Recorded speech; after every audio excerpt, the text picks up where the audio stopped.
I'd like to take a moment to share with you what I thought was a solid conversation with the new client. It's my hope that what I share with her is a help to you the way it was to her. She is 42 years old. She's single with no children. And she set up 3 sessions for us to talk and get together. She came to me and said, Doc, I'm coming to you because I have a litany of problems that I really want to work on my life. So I said to her, I said, well, what are the problems? Well, she said that there were a litany of problems concerning her life, her childhood, some trauma she experienced as a kid, some challenges with her profession in terms of her work experience and the things that she has in terms of her career goals. But she spent the entire first session. The session lasts 60 minutes. She spent probably 45 minutes of that 60 minutes talking about her relationship challenges, her interests, and her dating woes. And on these 3 session packages, I need some time to gather data from people to understand where they are, where they're coming from, so that I can help them come up with some solutions to solve some problems. But on this particular call, while she said she had a litany of things she wanted to discuss, it was clear that dating, on the first call, at least, that dating and her relationship status was high on the list of priorities. So we talked about some things related to her dating challenges, and I gave her a homework assignment and said to her that I wanted her to work on the assignment, and that assignment included her not focusing on some dating challenges, but really looking into some childhood things, specifically some things related to her attachment style. You could tell that we perhaps maybe had some connections between some of her dating challenges and her childhood, and it was obvious to me and it was apparent. Well, we scheduled the second session. And when we scheduled the second session, she continued to talk about her dating challenges and her dating interest, her dating, what I call dating woes, for at least halfway of the second session. And by this point, I became a little frustrated because I recognized that a lot of times people put a lot of focus and emphasis, especially if you're single, on wanting to get someone and working on trying to become a mate instead of working on the reasons why you're not a mate and the challenges perhaps in your past or maybe even back to your childhood that may be keeping you from meeting the person that you want to meet. And so she gets about halfway through the session. She's just talking more about relationship, dating challenges, thoughts she's had about dating, things she wants in a man, things like this. And finally, I had enough. I stopped her and I said, ma'am, let me ask you a question. I said, why do you think you're single? She said, well, Doc, I honestly don't know. I really believe that I'm single, not because I'm not a good catch, but I just believe that I haven't ran across a man that really values who I am and what I bring to the table. And I said, man, what is that? She said, well, what I bring to the table is a woman who is serious about her healing journey, a woman who is a nurturer, a woman who can raise a family, who can be a presentable and solid wife, a woman who is a lover girl at heart. I said, ma'am, the reason why you're single is because you're waiting and you're not working.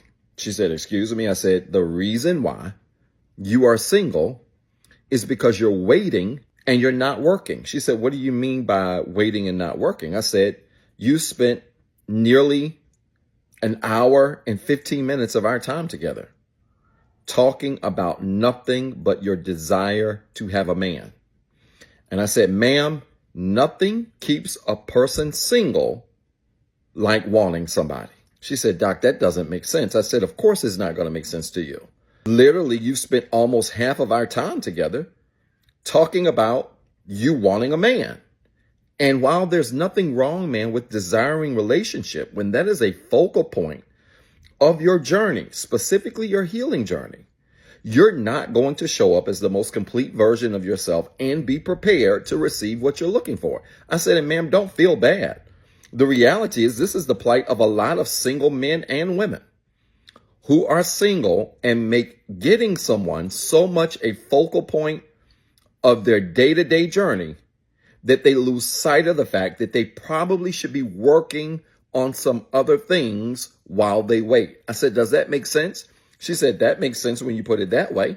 I said, ma'am, this is real easy. I said, there are 2 things that need to be in place before we even cross this dating bridge. Obviously, you've got some other things going on with your childhood.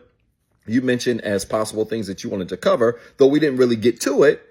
I said, but let me just cut to the chase so we can get this off your mind and get to the real things that are going to get us there. I said, there are two things that need to be in place as a single person. I said, number one, if somebody's going to find you, you need to be found working and grinding.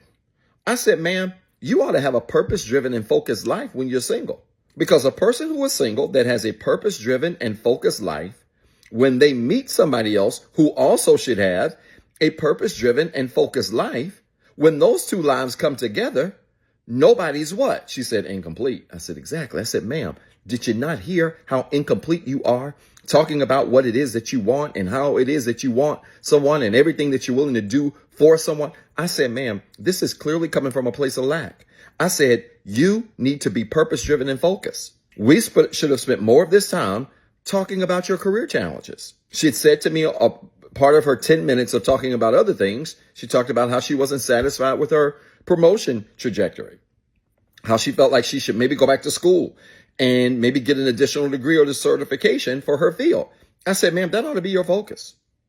Right now, you're so busy worrying about a man that if a good man shows up in your face, you're not going to be complete enough to receive him. Ma'am, get focus driven, get purpose driven. I said, getting a man or getting a woman should never be your purpose. I said, and ma'am, you can read this energy from a mile away. I said, ma'am, I've been doing this a long time. I have nearly 1,200 clients now. Let me tell you something. When you talk to people, desperate energy has a scent and an aroma to it. I don't care who you are.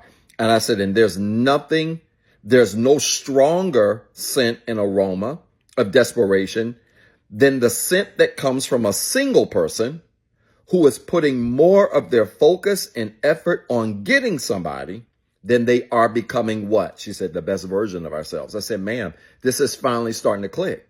I said, this leads me to number two.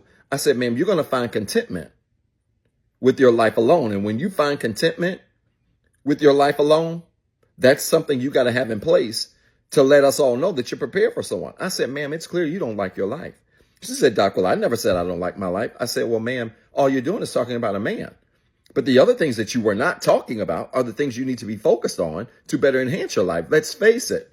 If you were in school, if you were pursuing a certification, if you were pursuing a degree, if you were working on hobbies, if you were working on becoming a better person in every area of your life, mentally, emotionally, spiritually, physically, financially, if you were working on all of these things, how much time would you have to focus on finding a man?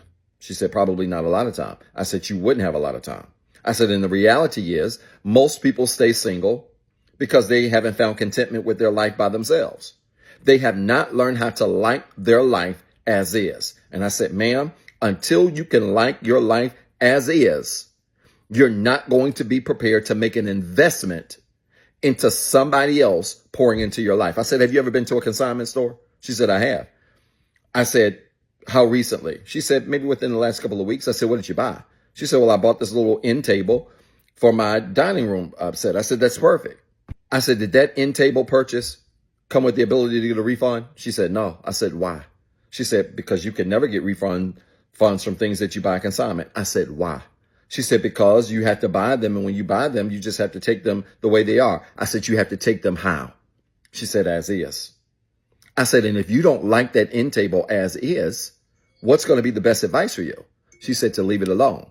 I said, so if I'm a customer and I see that end table and I know I can't get my money back for what I invest into this table that is not complete, would it be wise for me to buy it? She paused. A tear began to come down her eye. I said, ma'am, I'm not trying to upset you. I said, but could it be that a lot of men are passing over you because they don't like you as is? But more than that, you don't like yourself as is. And when you don't like yourself as is, you can't expect anybody else to invest in you.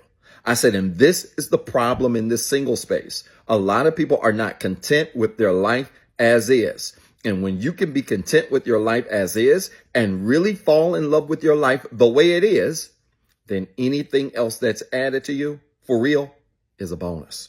I said, ma'am, anything else that's added into your life, including a person, is a bonus when you like your life as is. Why? Because they know they're not trying to take this back. I said, ma'am, I shop at consignment stores all the time. When I get something at consignment, especially furniture pieces, because I like antique furniture. When I get something antique, I know going in that this furniture is as is. And even if it has a blemish on it, I said, ma'am, I only buy it if what? She said, if you know you can fix it up. I said, exactly. I said, if I know it's salvageable, if I know it's something that's repairable, if I know it's something that's simple, that maybe won't cost a lot in order to repair, I'll invest in it. Because I know I'm going to get a return on my investment because I'm investing in something that can stay in how? She said, as is. I said, ma'am, that's your problem. The reason why you're single and the reason why you're waiting is because you're not focused on working and grinding to become the best version of you. And you're not quite content with your life as is. And until you get content with your life as is, you need to stop talking about finding a man.